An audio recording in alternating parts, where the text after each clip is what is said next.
पहुंचे हैं मेरठ की सरधना विधानसभा सीट। ये बहुत ही चर्चित विधानसभा और वीआईपी सीट मानी जाती है क्योंकि यहां से संगीत सोम पिछले 2 बार से विधायक रहे हैं और मौजूदा विधायक भी हैं।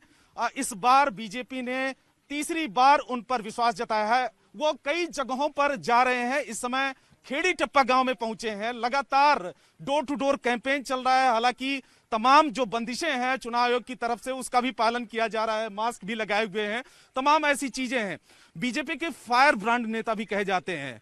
स्टार चुनाव प्रचारक भी माने जाते हैं। कई जगहों पर जाते हैं। हमारे साथ में सीधे जुड़ रहे हैं संगीत सोम। संगीत जी, आपका बहुत बहुत स्वागत है न्यूज 18 इंडिया पर। और पहला मेरा यह सवाल है कि कितने ज्यादा आश्वस्त हैं?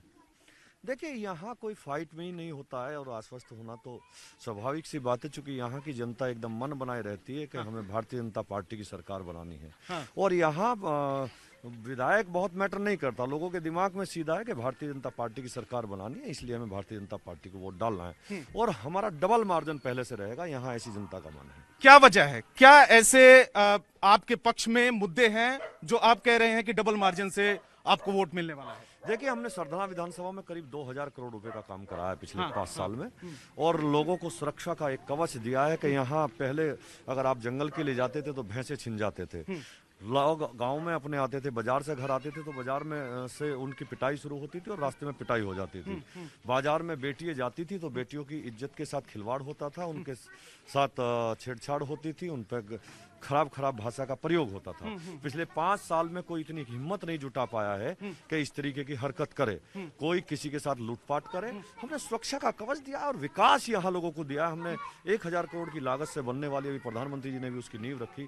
सरधना में एक यूनिवर्सिटी, एशिया की सबसे बड़ी यूनिवर्सिटी बन रही है। हाईवेज का हमने जाल बिछाया। यहाँ बिजली हम 18 स्पोर्ट्स यूनिवर्सिटी की आप बात कर रहे हैं तो क्योंकि पश्चिमी उत्तर प्रदेश में बहुत ज्यादा इसका प्रभाव रहा है किसान आंदोलन का। गाजीपुर बॉर्डर से लेकर तमाम बॉर्डर्स पर दिल्ली पर पिछले 1 साल से किसान बैठे हुए थे और पश्चिमी उत्तर प्रदेश के बहुत बड़ी संख्या में किसान पहुंचे थे। जाट और किसान कितना ज्यादा इस चुनाव में मायने रखते हैं? देखिए, हमारे यहाँ इस सब का किसान आंदोलन का कोई फर्क नहीं है, कोई जरा सा रत्ती भर भी फर्क नहीं है। हमारे यहाँ किसान, पूरा किसान भारतीय जनता पार्टी के साथ है, पूरा जाट बिरादरी भारतीय जनता पार्टी के साथ है। अब जिस विधानसभा पे आप चल रहे हैं, अभी यहाँ इस गांव में भी जाट हैं, अगर आप पता करेंगे तो 90% भारतीय जनता पार्टी को वोट कर रहे हैं लोग, और उसका कोई असर नहीं है। ठीक है, वो लोग एक बात भी तो कहते हैं, आपने कभी सोचा कि किसान आंदोलन अगर कांग्रेस के टाइम में हुआ था तो किसानों पर गोली चलाई गई थी और गोली चला के किसान आंदोलन वापस लिया गया था। लेकिन आज किसान आंदोलन अगर वापस हुआ है तो प्रधानमंत्री जी ने हाथ जोड़ के और गलती मान के कि हो सकता है मुझसे कोई गलती हुई है, तब किसान आंदोलन वापस हुआ है, तो लोग उसे अप्रिशिएट कर रहे हैं। अखिलेश यादव और जयंत, देखिए, जयंत बहुत अच्छे हैं लेकिन अखिलेश यादव जी ने ठग लिया है जयंत चौधरी जी को। क्योंकि हमारे गांव में कहावत है कि कोठी कुठले से हाथ मत लगाना, माल सब तेरा ही है। उन्हें सिंबल तो उनके दे दिए लेकिन आदमी सब अपने लड़ा दिए। एक भी आदमी जयंत चौधरी का उन्होंने नहीं लड़ाया।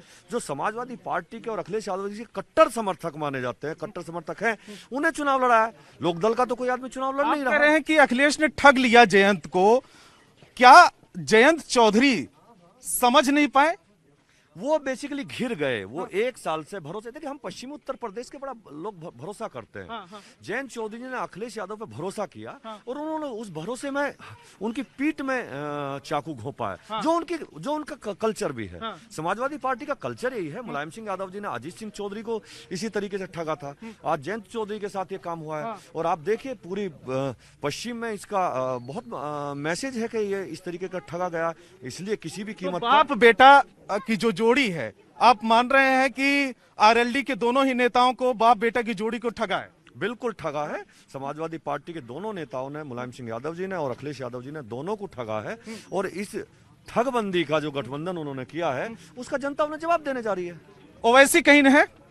देखिए, ओवैसी कहीं है या नहीं है मुझे नहीं पता, लेकिन मैं ओवैसी के बारे में एक बात आपको बता दूं। आपके गलत तरीके से फंस गए हैं जरा। अब पश्चिमी उत्तर प्रदेश में उन्होंने आदमी लड़ाए, मेरे यहाँ भी आदमी लड़ाया। देखते हैं जरा कितनी वोट दिलवाते हैं। और ओवैसी आए वोट मांगने, जरा उनके लिए क्यों नहीं आते वोट मांगने? क्योंकि उनके अंदर डर है कि यहाँ की जनता उन्हें नकारेगी और इन्हें वोट नहीं देगी, इसलिए वो यहाँ आने की हिम्मत नहीं जुटा पाएंगे। ताल तो ठोक रहे हैं। ताकत है तो सरधना पे आए सरधना पे। मैं चैलेंज करता हूँ, आए जरा यहाँ आके देखे। पटखनी दे देंगे? पटकनी हमारा नंबर कहाँ है, हमारे कार्यकर्ता ही दे देंगे। आप कैसी बात करते हैं, कैसी बात कर रहे हैं? ओवैसी जैसे लोगों के लिए हमारी इज्जत कहाँ, तो कार्यकर्ता काफी है उनके लिए तो। अरे आगे बढ़ते हैं। कड़ी मेहनत और दृढ़ संकल्प लगभग